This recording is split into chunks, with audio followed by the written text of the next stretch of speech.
이번 시간은 285페이지 창호 철물 파트 보도록 하겠습니다. 이 창호 철물이 우리 이 창호공사 쪽에서는 가장 많이 빈번히 출제되는 파트라고 보시면 되겠습니다. 자, 그래서 먼저 그 창호 철물적인 측면에서 보실 때 먼저 이 보통 아파트 현관문부터 해서 보도록 하겠습니다. 아파트 이 세대 현관문. 세대 현관문은 보통 갑종 방화문으로 설계가 되어 있습니다. 갑종 방화문 형태로 철물로 되어 있습니다. 그렇다 보니까 이 지지철물이 무엇을 쓰는가 하면 지지철물을 피봇 힌지로 쓰게 됩니다.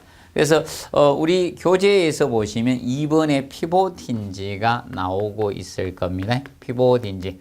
암수로 돌아가는 지도리 형태입니다. 그래서 보통 현관문 바깥쪽에서 봤을 때입니다. 보통 열리는 방향으로 지지철물은 설치가 됩니다. 항상 기본이 이거예요. 열리는 쪽으로. 안으로 열리면 안쪽에 철물이 있고요. 바깥쪽으로 열리면 바깥쪽에 지지철물은 있습니다. 그래서 이 피봇 힌지입니다. 피봇 힌지. 묵은문이다 보니까 피봇 힌지를 쓰게 됩니다. 문장부식 형지가 피봇 힌지입니다. 그래서 암수로 돌아가는 형태가 됩니다. 그러면 피봇 힌지가 지지철물인데 이거는 저절로 닫히는 기능이 없어요. 저절로 닫히는 기능은 없습니다. 기능이 없어요. 그래서 세대 현관문에는 저절로 닫히기 위해서 무엇을 쓰는가 하면 도어 클로저를 쓰게 되는 겁니다. 그래서 창호 개폐 조정기를 우리가 써요. 창호 이 개폐 이 조정기가 들어가게 되는데 그것이 바로 도어 클로저 또는 도어 체크라고 하는 겁니다. 도어 체크, 도어 클로저. 그래서 285페이지 보면 도어 클로저, 도어 체크가 나옵니다. 자동적 여닫이문을 닫히게 하는 거면 저절로 닫히는 기능이 없기 때문에 피봇 힌지가 그래서 도어 클로저를 설치해서 자동으로 닫히게 합니다. 그럼 왜 이 도어 클로저가 자주 시험에 나오는가 하면 이 계단의 방화문도 도어 클로저, 도어 체크가 설치되어 있습니다. 그래서 자주 언급이 되고 있는 겁니다. 그 측면 봐두시고 그래서 현관문 딱 보면서 하나하나 공부를 하시면 되겠습니다. 창호 개폐 조정기가 있고요. 자, 그리고 얘 때문에 자꾸 문이 닫혀요. 그래서 물건을 넣어야 되는데 열받아 죽겠네요. 또 요새는 디지털 도어로 뻑뻑뻑뻑뻑뻑 누르고 또 문 열고 하나 넣고 또 문 탁 닫히죠. 그럼 또 열어야 되죠. 힘들기 때문에 문을 일정한 위치에 고정하기 위해서 열린 문을 그래서 거기 보면 13번 보시면 자, 이 도어 홀더가 나와요. 말발굽 형태로 생긴 도어 홀더. 말발굽 형태로 생긴 도어 홀더죠. 문을 탁 열고 발로 탁 하는 도어 홀더를 사용하게 됩니다. 도어 홀더는 287페이지. 자, 그림에서 사진 말고 그림 좌측 하단에 두 번째 보시면 있죠. 이게 도어 홀더입니다. 도어 홀더를 사용해서 문을 갖다가 고정시키고 있으면 버티어서 고정하는 철물이 바로 이걸 쓰게 되는 거예요. 그래서 여러분들 세대 현관문에서 딱 하면서 우리가 이 공부 학습을 해 놓으시면 되겠습니다. 아니면 그다가 쪼맣게 글씨로 붙여가지고 오래 딱딱 붙여 넣어서 공부하시면 될 겁니다. 도어 홀더고 그리고 자물쇠가 있는데 아파트 현관문의 자물쇠가 이제 실린더 자물쇠가 있죠. 실린더. 자, 실린더는 둥근 형태, 원통형 형태의 실린더라 하죠. 실린더 자물쇠는 어떤가 하면 원형이나 이 둥근 형태로 잡아서 이렇게 틀거나 아니면 손잡이턱 이렇게 돌려서 문을 여는 형태가 다 실린더 자물쇠예요. 실린더 자물쇠. 그래서 여러분들 방문이나 아파트 세대 현관문이나 이런 것들이 전부 다 실린더 자물쇠 형태가 됩니다. 실린더 자물쇠. 그리고 무엇이 있는가 하면 옛날에는 나이트 레치를 했습니다. 지금은 디지털 도화로고로 바뀌었는데 나이트 레치. 외부에서는 열쇠로 열고요. 육각형이나 뭐 오각형 형태, 둥근 형태 열고 안에서 손잡이로 튼 야간 자물쇠 형태 나이트 레치가 있습니다. 나이트 레치. 자, 그리고 문을 열어주긴 밖에 사람이 어떤 사람인지 정확히 알 수가 없을 때 문을 다 열어줄 수는 없다. 일정 한도 이상 열리지 않도록 하기 위해서 우리가 집에 들어가서 외부에 탁 거는 형태 있습니다. 체인을 걸거나. 그래서 그것을 도어 체인이라고 칭합니다. 도어 체인. 일정 이상 문이 열리지 않도록 하는 것이 도어 체인입니다. 도어 체인. 그래서 아파트 세대 현관문과 관련된 철물들이 이런 것들이 있습니다. 정리를 하시고요. 이것이 아파트 세대 현관문, 방화문에 달린 철물입니다. 그리고 이제 집에 들어가셔가지고 이제 방문들, 침실문, 이 방문들 화장실 문을 보시면 침실문 개념을 보시면 이 침실문에는 자, 일반 목재 여닫이 문이잖아요. 그래서 가볍기 때문에 그래서 무엇을 하는 게 경첩을 쓰고 있습니다. 경첩은 11번에 나오죠. 그래서 일단 지지철물을 무엇을 사용하는가 하면 경첩입니다. 근데 이 경첩은 한쪽으로밖에 열리지 않습니다. 한쪽으로 열리는데 그래서 이제 이 경첩이 방문에 쓰는데 보통 3개 설치해 놨어요. 열리는 방향입니다. 그럼 방문들은 전부 다 안으로 열리다 보니까 전부 다 안쪽에 설치되어 있어요. 심시다니? 밖에서 닫아놓고 보면 안 보입니다. 그래서 보통 안에서 보면 보입니다. 경첩이 3개 달려 있어요. 위에 2개, 아래 하나 달려 있습니다. 왜? 문이 이렇게 처지니까 위쪽에 2개를 설치해 줍니다. 경첩을. 그리고 하부에 하나 설치되어 있을 겁니다. 확인하시고 지지철입니다. 그리고 침실문은 그러면 얘가 저절로 닫히는 기능이 있을 필요가 없죠. 방문이 저절로 자꾸 닫힐 이유가 없잖아요. 그래서 이제 이 문을 그러면 얘는 도어 클로즈를 설치 안 해요. 근데 문을 확 열게 되면 문하고 벽면에 충돌이 발생이 될 수가 있어요. 그래서 도어 스톱. 그래서 285페이지 보면 6번에 보면 도어 스톱이 나옵니다. 도어 스톱. 도어 스톱은 문하고 벽면의 충돌을 방지해서 벽이나 문을 보호하기 위해서 설치되는 게 도어 스톱입니다. 그래서 창호 개폐 조정기 중에 하나겠죠. 도어 스톱이 우리가 설치가 됩니다. 도어 스톱. 그래서 도어 스톱은 이거는 문에 설치된 경우도 있고 문에 부착된 경우도 있고 벽에 설치된 경우 있고 바닥형, 이 바닥에 설치된 경우하고 바닥형하고 벽용, 문용 이 3가지 형태의 도어 스톱이 있습니다. 기억을 해두시고 그래서 침실문이 그리고 침실문도 자물쇠는 실린더 자물쇠를 씁니다.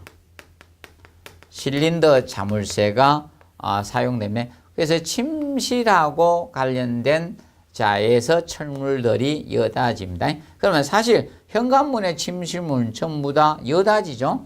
여닫이하고 관련된 거다. 그래서 현관문도 여닫이고 그래서 둘 다 여닫이 창호, 여닫이에요. 여닫이가 됩니다. 여닫이 창호에는 이런 것들이 현재 사용이 되고 있다는 겁니다. 그 측면을 보고 그래서 아파트와 관련된 거 먼저 보고요. 정리합니다. 자, 그리고 옛날에 어떻게 됐는가 하면 아파트 주동 출입구 지금은 뭐 자동문으로 많이 돼 있어요. 강화 유리로 돼 있는데 옛날에는 이런 강화 유리문 가지고 주동 출입구를 옛날에 지금은 그렇게 쓸 수 없고요. 옛날에 주동 출입구를 자재문을 썼거든. 강화 유리문 가지고 옛날 보신 문, 이 강화 유리문 해가지고 이 자재문 형태였거든요. 안으로 열 수도 있고 밖으로도 열 수 있는 거 이거 있었습니다. 주동 출입구가. 지금은 자동문으로 다 바뀌었죠. 번호 뻑뻑뻑 누르면 쫙 열려야 되니까 이런 미석이 형태, 미닫이 형태로 바뀌었는데 지금 현재 강화 유리문. 그래서 이때 뭘 썼는가 하면 무겁잖아, 강화 유리문이. 그래서 바닥에다 힌지를 써놨었거든. 플로아 힌지, 바닥 쥐돌이 이걸 썼습니다. 근데 바닥 쥐돌이는 이거는 저절로 닫히는 기능이 있죠. 얘는 저절로 닫히는 기능이 있는 겁니다. 저절로 이 닫히는 기능을 가졌습니다. 그러면 이 경우 이걸 썼고요. 아니면 자 이겁니다. 어딘가면 이런 데 설치가 돼 있어요. 이거 요거 플로아인지는 강화 유리문 요거 주동 출입구에 설치된 경우 있고 관리사무소 문이 강화 유리문으로 되어 있는 경우 있습니다. 그래서 플로아인지가 설치된다라고 보시면 되겠습니다. 정리를 해두고요. 그 다음에 그러면 이런 자재문은 이걸 쓰지만 저런 경우가 있다는 겁니다. 그래서 일반 가벼운 자재문, 일반 자재문에 이 강화 유리로 된 것은 이것이 이 목재로 이제 자재문을 만들었다. 이건 가볍잖아요. 이럴 때는 자유경첩을 쓰는 거예요. 자유경첩. 그래서 안에 경첩인데 스프링을 넣는 힌지입니다. 스프링 힌지 이걸 써서 자유롭게 닫히게 우리가 처리된 것이 바로 자유경첩 개념이 됩니다. 간단히 봐두시고 그 다음에 들어가서 우리가 저겁니다. 샤시를 보시면 미석이 형태가 있어요. 미석이 창호를 쓰고 있어요. 미석이 들어가서 그러면 거실에서 자 발코니 나갈 때 그때 보면 미석이 문이고요. 그 다음에 창문들이 전부 다 미석이에요. 미석이 형태다. 미석이 창호가 있는데 미석이 창호가 있습니다. 그럼 이 미석이 창호에는 기본적으로 무엇이 필요한가 하면 이런 것들이 필요합니다. 미석이는 첫째 밑에 레일이 필요해요. 레일이 두 개 필요하다 했어요. 레일이 있고 그리고 레일에 왔다 갔다 해서 문바퀴가 필요할 거 아닙니까? 이 문바퀴를 호차라고 해요. 호차. 문바퀴가 필요해요. 문바퀴는 보통 한 짝당 얘가 왔다 갔다 굴러가야 되니까 최소 2개가 필요한 거예요. 2개. 그래서 기차도 보면 앞에 2개 하고 뒤에 2개 있어요. 앞에 2개, 2개씩 있죠. 이렇게 굴러가다시피. 그래서 호차가 필요한 거예요. 호차가 필요하고 그다음에 미석이창 이렇게 반달형으로 해서 딱 잠그는 거 있죠. 이렇게 올려 있고 그래서 그것을 잠금쇠가 크레센트, 자물쇠가 크레센트. 그래서 이 크레센트는 꼭 기억을 해 놓으십시오. 시험에 한번 내야 됩니다. 크레센트는 언제 보시면 그 10번에 나오죠. 285페이지 10번에 크레센트 개념이 나오고 있어요. 크레센트 우리가 알아두시고 오르내기 창이나 미석이 창의 잠금 장치가 크레센트입니다. 그런데 이 미석이 창호가 목재일 때는 이 크레센트가 아니에요. 샤시들은 크레센트가 잠금 장치가 되는데 목재 창호일 때는 옛날에 도합볼트를 활용했어요. 볼트는 볼트인데 문을 잠그는 볼트 그게 구멍 맞자가 이렇게 돌렸었죠. 주번이나 당번 됐으면 빨리 문 잠그고 밖에 조리할 때 나가야 되죠. 그래서 이렇게 돌려서 잠궜던 게 도합볼트예요. 도합볼트. 그래서 잠금쇠가 이런 형태를 쓰게 됩니다. 미석이 창호와 관련된 거는 자, 이런 것들이 철물하고 관계가 있다는 점 기억을 해 두시기 바랍니다. 자, 그래서 아파트하고 연계된 부분에 대해서 이제 살펴보았습니다. 그래서 요거는 잠금쇠, 자물쇠 중에 잠금쇠 종류고. 자, 그러면 이제 아파트하고 연관이 없는 다른 부분도 우리가 살펴봐야 되기 때문에 몇 가지 보도록 하겠습니다. 아파트에서 저기 관리사무소에서 화장실 문 한번 해야 될까요? 그러면 저기 4번에 보면 레퍼터리 힌지가 나옵니다. 레퍼터리 힌지. 원래 레퍼터리는 원래 화장실이란 뜻입니다. 화장실. 그래서 자, 이 레퍼터리 힌지는 상가 근린 생활시설, 상가. 자, 그러면 우리가 아파트에 보시면 주택만 있는 게 아니고 복리시설들이 있죠. 복리시설, 상가가 있어요. 상가에 화장실이 있는데 이 화장실 문이 그래서 이 아파트 상가 부분에 보통 있죠. 아파트의 상가는 복리시설에 해당이 되잖아요. 복리시설. 보통 주택만 있는 게 아니고 부대시설, 복리시설 이런 것들이 있죠. 뭐 도로나 주차장 이런 건 부대시설이고 상가라든지 체육 같은 시설 이런 것은 경로당 이런 건 복리시설이잖아요. 그러면 이때 이 복리시설의 상가의 화장실 문이 어떻게 되는가 하면 공중 화장실에 사실 많이 만드는데 이 힌지는 레퍼토리 힌지는 이겁니다. 저절로 닫히는데 약간 열린 상태입니다. 한 10에서 15cm 정도 약간 사람이 안에 없으면 약간 열린 상태를 유지하는 힌지가 바로 레퍼토리 힌지입니다. 그래서 이 레퍼토리 힌지는 자동으로 닫히는 기능은 있습니다. 저절로 닫히는 기능이 있는데 저절로 닫히되 약간 열린 상태다. 그래서 한 10에서 15cm 정도 약간 열린 상태를 유지하는 거예요. 유지하는 힌지가 레퍼토리. 원래 레퍼토리가 화장실을 나타내고 있다는 겁니다. 기억을 해 두시고 그래서 봐주십시오. 자, 그리고 이제 뭐 아파트하고 연관이 없지만 몇 가지 봅니다. 그래서 12번에 보면 도화행거 전문의 이동 장치죠. 원래 전문은 자, 여러 개의 문을 경첩을 이용해서 여러 개 만들어서 방을 분할하거나 또는 하나로 전체를 썼을 때 쓰는 게 전문이었죠. 그러면 도화행거가 이동장치입니다. 도화행거가. 이것이 이동장치고, 이동장치고. 그런 전문은 도화행거가 필요하고 원래 행거가 블라인드나 커튼의 이동, 위에 왔다 갔다 하는 그게 행거예요, 행거.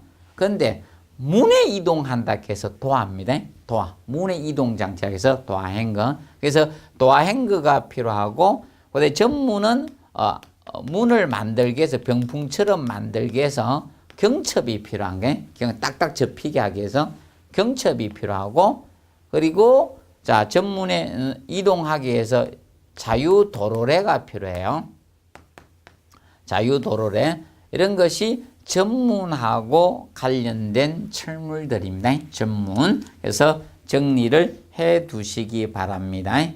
정리해 두시고 그래서 창호마다 이렇게 세부적으로 우리가 분류를 해 드렸습니다. 그걸 위주로 해서 우리가 학습을 해 두시기 바랍니다. 기억해 두시고 그 다음에 288페이지 뭐 제3절 유리적인 측면을 보도록 하겠습니다. 유리적인 측면. 자, 유리는 거기 뭐 판유리 개념을 많이 해놓고 있죠. 뭐 후판유리, 두꺼운 유리를 판유리라고 칭하고 있죠. 자, 무늬유리는 무늬를 넣어놓은 거예요. 투명 유리에다가 뭐 다이아몬드나 주름이나 여러 가지 형태의 자, 이 무늬를 넣어서 의장적 효과를 우리가 목적으로나 아니면 제거입니다. 보통 투사 방지. 그러면 일반 투명 유리면 시선을 딱 보면 눈이 투사가 되죠. 그러면 안에 무슨 짓 하는지 다 알잖아요. 흐릿하게 하는 거. 공부하는지 조는지 잘 모르고 이런 형태로 투사 방지 목적으로 하는 것이 무늬유리고 그 다음에 망임유리. 자, 3번의 망임유리는 한번 언급이 됐지만 또 공부해 둔다. 망임유리. 자, 망임유리는 유리 사이에 금속의 망을 삽입한 겁니다. 금속 망을 삽입한 유리입니다. 삽입한 유리예요. 그래서 이런 망이 유리 사이에 들어있어요. 금속 이 망이. 이 금속에 이런 망을 갖다가 삽입해서 만든 유리가 망임유리예요. 그래서 이 망임유리는 그래서 얘가 사실 을종 방화문에 해당이 돼요. 갑종은 안 되고 을종 방화문에 해당, 망임유리로 만들면 이게 을종 방화문에 해당이 돼요. 그래서 아파트도 간혹가다 망임유리가 설계되는 경우가 있습니다. 어떤 분이 질문하던데 여기 바로 을종이기 때문에 가능한 거예요. 을종 방화문이요. 그리고 얘는 왜 을종 이것이 방화용 유리거든. 그래서 방화용. 일반 유리는 열을 받으면 팍 깨지잖아요. 그런데 안에다 금속 망을 삽입해 놓으니까 유리가 탁 안 깨지는 거죠. 그래서 화재 확산을 방지해 줄 수 있다는 겁니다. 그래서 을종 방화문에 해당이 되는 거예요. 그래서 이 망임유리는 안전유리에 속하는 거예요. 안전유리예요. 안전유리에 속하고. 그 다음에 이제 4번에 복층유리가 나와요. 복층유리. 영어로 페어 글라스다. 페어 글라스. 자, 이 복층유리는 얘는 이중창호의 역할을 한다. 이렇게 보시면 돼요. 이중창호 역할이라고 보시면 됩니다. 그러면 이 망임유리는 2장이나 3장의 유리 사이에다가 3장짜리는 굉장히 무겁습니다. 그런데 성능은 참 좋습니다. 유리와 유리 2장짜리가 일반적으로 보편적으로 많이 사용되고 최근에는 3장짜리 유리가 나옵니다. 유리를 3장을 쓰는 거예요. 그럼 이 사이에다가 자, 보통 공기층을 두는 거예요. 건조 공기층을 두는 거예요. 이게 아니면 여기에다 열을 잘 전하지 않는 가스 같은 걸 봉입해 놓은 경우도 있어요. 보통 여기 건조 공기를 넣거나 불활성 가스 같은 걸 삽입하는 경우도 있어요. 이 사이에다가. 그러면 그래서 이렇게 해두면 이 이중창호의 역할을 하거든. 그래서 이것이 복층유리 페어글라스인데 유리와 유리 사이에다가 건조 공기층을 두는 형태 아니면 불활성 가스 같은 걸 삽입해서 만든 것이 복층유리 페어글라스입니다. 그래서 이 복층유리 페어글라스는 목적이 사실 이거죠. 복층유리는 이런 단열이나 방음이라든지 이 결로 저감을 위해서 사실 사용한 목적은 이 목적을 위해서 이 복층유리 페어글라스를 현재 사용을 하고 있습니다. 단열이나 방음 결로 방지 목적으로 이걸 쓰고 있고, 근데 이 복층유리는 알아두실 것이 이것은 이겁니다. 이 공기가 통하면 효과가 없습니다. 그래서 밀봉을 우리가 잘 해 주셔야 됩니다. 그리고 이거는 알아두실 것이 복층유리는 이건 주문 제작을 해야 돼요. 주문 제작은 현장에서 절단 가공이 되지 않기 때문에 주문 제작을 해서 우리가 이 복층유리는 시공을 우리가 하게 됩니다. 간단히 알아두시고요. 그 다음에 이제 5번에 보면 강화유리. 자, 강화유리적인 측면은 일반 판율 600도씩 가열했다가 급냉시켜서 만든 유리가 강화유리입니다. 그래서 보통 유리보다 3배에서 5배 정도의 강도가 센 유리가 강화유리입니다. 그래서 잘 깨지지가 않습니다. 그래서 보통 200도씨 고온에도 견딜 수 있는 게 강화유리인데, 그래서 강철유리라고도 칭해요. 강화유리를 강철유리라고 해요. 한번 손으로 때려 보세요. 손이 아프실 겁니다. 강화유리. 그런데 이 강화유리는 이것도 안전유리에 속합니다. 이것도 안전유리에 속한데 왜 안전유리인가 하면 강화유리가 깨졌을 때 모양 때문에 일반 유리처럼 이런 식으로 깨지면 이런 안전유리가 될 수 없겠죠. 강화유리는 파달처럼 잘게 부서진다는 게 그래서 안전유리에 우리가 속하는 겁니다. 안전유리. 그런데 이것도 현장에서 절단 가공을 할 수가 없습니다. 그래서 이것도 주문 제작을 해야 되는 것이 강화유리입니다. 그래서 강화유리가 보통 출입문으로도 많이 사용되고 자동차 도화라든지 아니면 선박유리. 선박도 파도가 와서 쳐가지고 있죠. 유리가 깨지면 안 되잖아요. 일반 유리는 파도에 다 깨져요. 그래서 강화유리를 우리가 쓰고 있는 거예요. 그런 경우에 쓰죠. 그래서 안전유리에 해당이 됩니다. 그래서 기억을 해 두시면 되겠다. 그래서 아파트도 자동문 강화 유리로 많이 해놨죠. 그래서 이 강화 유리적인 측면을 알아두시고요. 그래서 얘는 안전유리에서 부서질 때 잘게 부서지기 때문에 파달처럼 잘게 부서지는 안전유리에 속합니다. 그리고 6번째 접합유리. 2장 이상의 판유리 사이에 폴리빈이 이런 합성수지 같은 걸 넣어놓고 자, 이 열로 압착해서 만든 겁니다. 그래서 거기 보면 150도씨 열로 강하게 접합해서 만든 것이 바로인데, 그러면 보통 유리와 유리 2장이 여러 개 해도 돼요. 근데 이것을 합성수지 같은 폴리비닐로 넣고 접착한 거예요. 강하게 접합시킨 거야. 여기서 합성수지, 폴리비닐 같은 이런 합성수지를 해서 딱 접합해서 만든 거예요. 그러면 이거 여러 장 해도 되고 굉장히 많이 해도 됩니다.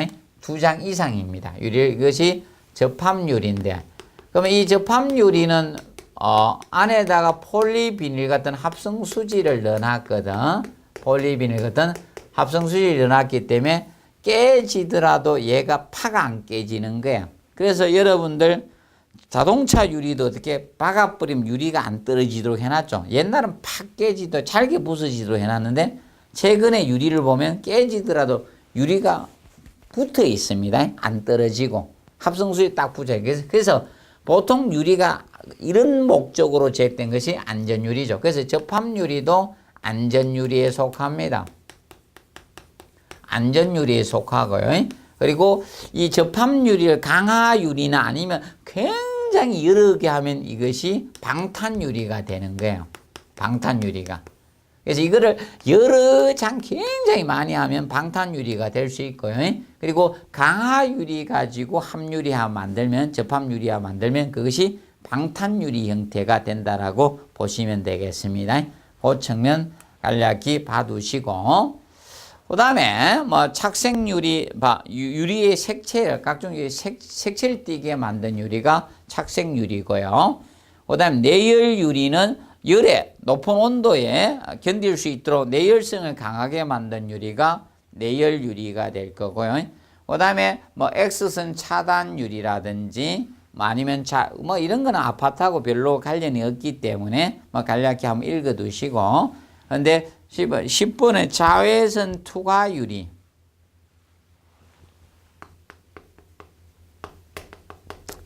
자외선 투과유리. 자, 일반 유리의 경우는 자외선이 투과가 되지 않습니다. 자, 유리의 조성 성분에 철 성분이 들어가다 보니까 자외선을 거의 차단시켜 버리는 형태가 됩니다. 그래서 일반 유리는 자외선이 투과가 안 돼요. 그래서 여러분들이 보통 이겁니다. 뭐 예를 들어서 타월이라든지 뭐 우리가 속옷이나 이런 것을 살균 멸균시키기 위해서는 샤시문을 열어 주셔야 돼요. 일반 유리는 자외선을 흡수해 버려요. 그래서 자외선 투과 유리는 결과적으로 무엇인가? 자외선을 투과하기 위해서 일반 철 성분을 일정 성분 이하로 우리가 낮추어줘야 돼요. 그래서 만든 유리가 자외선 투과 유리면 다른 것을 넣어서 우리가 자외선을 투과하도록 만드는 형태라고 보시면 됩니다. 그리고 적외선 차단 유리 나오죠. 자, 적외선 차단 유리는 적외선을 흡수한다는 겁니다. 기본적으로 적외선을 보통 이 자외선은요, 이거는 보통 하악선이라고도 하고요.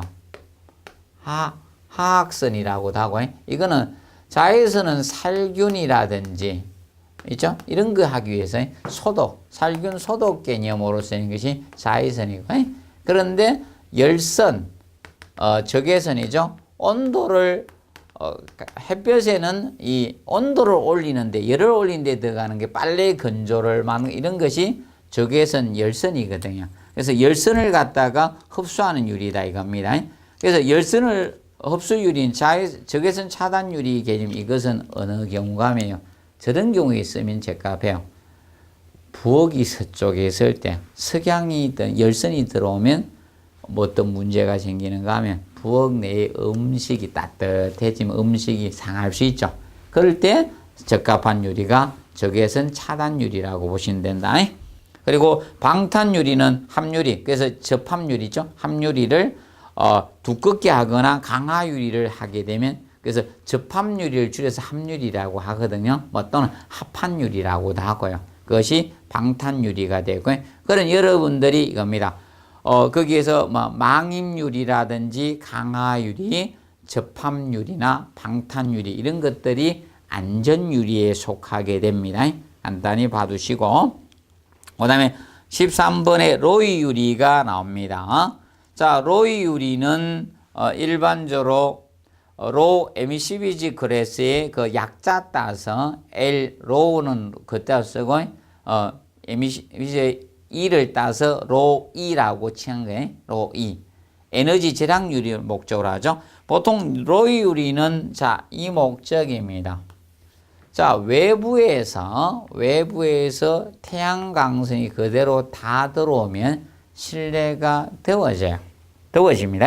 그래서 특히 로이유리를 제일 먼저 만드는 로이유리가 바로 냉방 때문에 만들어졌어요.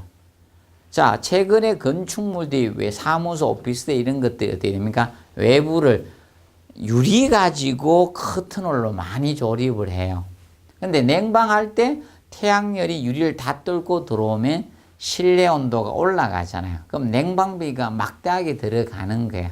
그래서 은으로 금속으로 코팅해서 무엇을 반사하는가 하면 강선 중에 코팅을 해가 적외선을 갖다 반사시키는 거예요. 강선 중에 적외선을 반사를 많이 하는 거예요. 반사율을 높인 건데 열선의 반사율을 높인 유리입니다. 반사율, 이것을 높인 유리가 로이유리라고 보시면 제일 처음에 이걸로 제작이 되었습니다. 그렇다 보니까 겨울철용 난방에서 안에서 복사열이 빠져나가지 않도록 또 해야 되겠죠. 그래서 겨울철용도 만들어지고 지금 사계절용이 다 만들어지는데, 그러면 들어올 때는 이런 강선은 들어온 거죠. 가시강선 이것이 들어오도록 하는 거야. 그래서 우리가 밝다 이런 건 느끼는데 따뜻하다는 것은 못 느끼게 하는 형태의 유리라고 보시면 되겠습니다. 그리고 그래서 이거는 보통 그래서 은으로 보통 코팅해서 이렇게 만들어지는 것이 로이 에너지 절약 목적으로 제작이 된다라고 보시면 되겠습니다. 그래서 거기 보시면 290페이지 제일 상단에 보시면 로이 복층유리는 판유리에 비해서는 32%고 복층유리 6% 정도 에너지 절약을 할 수가 있는 것이 바로 이 로이유리가 됩니다. 그리고 거기 보시면 로이유리의 장점 해놨죠. 에너지 절약적이고 우수한 단열 효과를 가질 수가 있습니다. 소음 차단 효과도 우수하고 유리면에 발생 결로도 저감이 됩니다. 그리고 다양한 색상이 가능합니다. 금속 다중 코팅이 가능하다 보니까 이 뭔가 하면 색상이 은색으로 동일 색상으로 된 것은 아니에요. 뭐 금색도 가능하고 다양한 색채 다 가능합니다. 그 측면 봐두십시오. 그리고 유리블록은 보통 이겁니다. 일반적으로 보통 이 투명 유리를 갖다가 일정한 크기로 만들어서 이겁니다. 이 벽을 쌓을 때 그래서 이 벽 구조도 될 수 있고 벽돌 대신에 이 유리블록 가지고 벽을 쌓는 거야. 유리블록 이거 가지고 벽을 쌓은 거야. 벽 구조가 될 수 있고 유리가 되니까 무엇이 되는가 하면 채광도 될 수가 있는 거죠.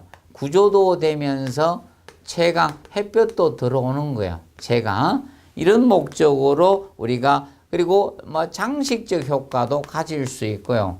이 목적으로 벽돌 대신에 유리블록 가지고 벽을 만든 거예요. 이것이 유리블록이 되는데 그래서 일반적으로 안에다가 저압공기 형태로 해놓은 거예요. 그래서 여러분들이 보면 완전히 다 유리는 아니고요.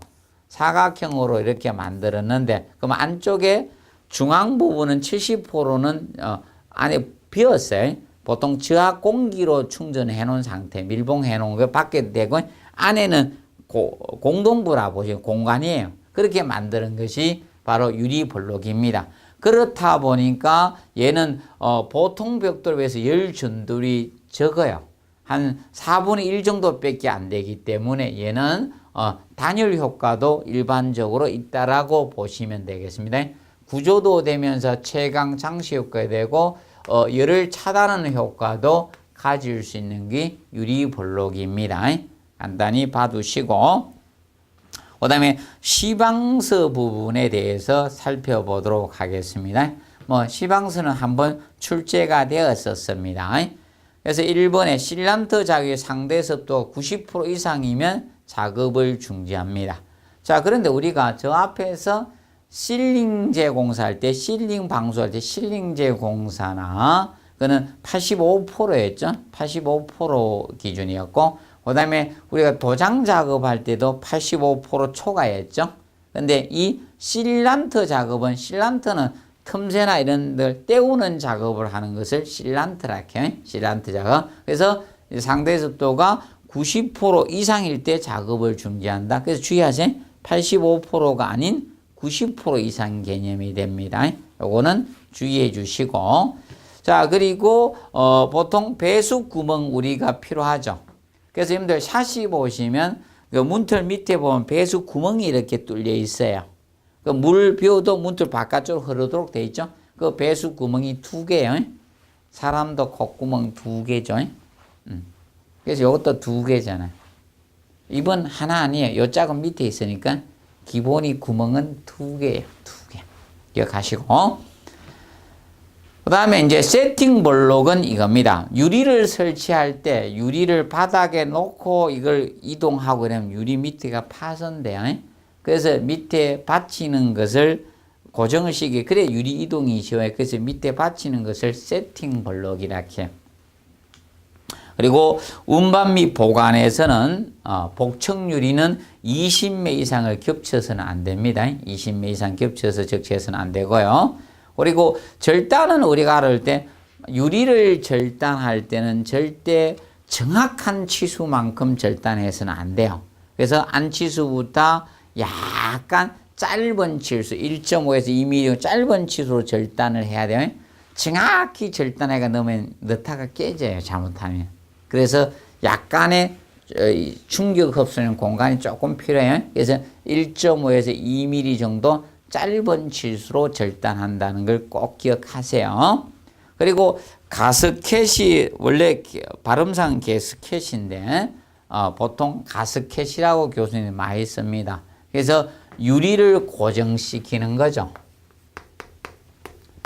유리를 고정시키는 것들이 뭐가 있는가 하면 나무 퍼티가 있고요. 나무 퍼티가 있고, 그리고 최근에 샤시들은 반죽 퍼티로 거의 하고 있죠. 반죽 퍼티 형태로 거의 합니다. 반죽대 나무로 했네요.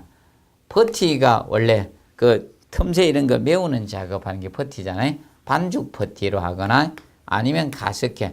옛날 이런 철제창고 이런 것은 이 고무 제품의 가스켓을 쓴 경우가 있거든요. 가스켓.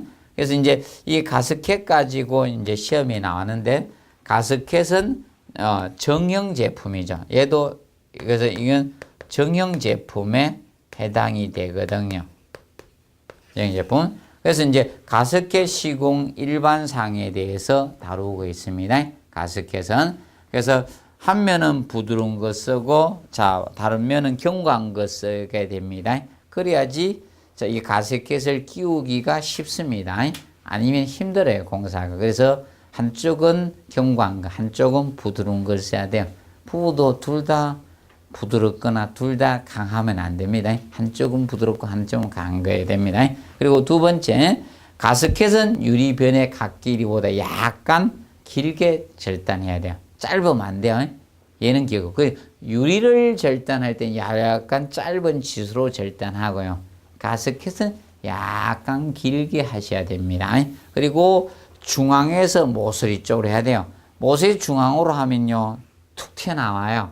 그래서 중앙에서 모서리 쪽으로 끼워 넣는다는 걸 꼭 기억하세요. 그래서 3번에 가스켓 균일상을 유지하기 위해서 툭 튀어나온 이런 부분이 없어야 돼. 그렇게 해서 항상 중앙에서 모서리가, 그래서 모서리부터 절대 끼워 넣어서는 안 돼요. 그러면 이 가스켓의 균일성이 없습니다. 그리고 시공성을 위해서 한 면은 실란토 시공, 다른 면은 가습기 시공할 수 있습니다. 그러면 한 면 가습기 끼워놓고 유리 딱 해놓고 한쪽 떼어버리면 쉽잖아요. 그래서 공사의 시공을 위해서 한쪽은 실란토로 해도 되고 한쪽은 가습기에 다시도 된다는 겁니다. 그리고 그 점 알아두시고 그 다음에 이제 6번에 유리 설치 후 시공하는 고정 가습기에서는 하부로 처지지 않도록 좀 유의해 주시면 되겠고, 그 다음에 유리를 설치할 때 중앙에서 좌우로 해야 돼요. 좌우 쪽에서 중앙으로 이렇게 들어오면요, 중앙에서 풍압이 너무 세져요. 끼울 때 큰일 납니다. 그래서 중앙에서 철회가 바람을 좌우로 분산해 줘야 돼요. 만약에 좌우 쪽에 중앙으로 이렇게 유리를 끼워 넣으면 중앙에는 뻥 뚫리면 그 엄청난 바람이 세집니다. 공사하기 너무 힘들어져요. 그래서 중앙에서 좌우로 가야 됩니다. 기억하시고, 그 다음에 강화유리 설치 시 클리어런스는 여유 공간이죠. 강화유리 간에, 그러니까 강화유리 간에는 3mm 보통 둡니다. 그리고 강화유리하고 바닥하고는 조금 더 많이 둬야 돼. 10mm 여유 공간을 두게 됩니다. 클리어런스는 여유 공간입니다. 여유 공간을 클리어런스라고 해요. 그래서 그 점 우리가 한번 정리하시기 바랍니다. 보시고, 그래서 이번 시간에는 창호 철물 파트하고 유리적인 측면을 살펴보았습니다. 그래서 이번 시간 이어서 마무리하고 다음 시간에 10장 수정공사 부분하고 찾아뵙도록 하겠습니다. 수고하셨습니다.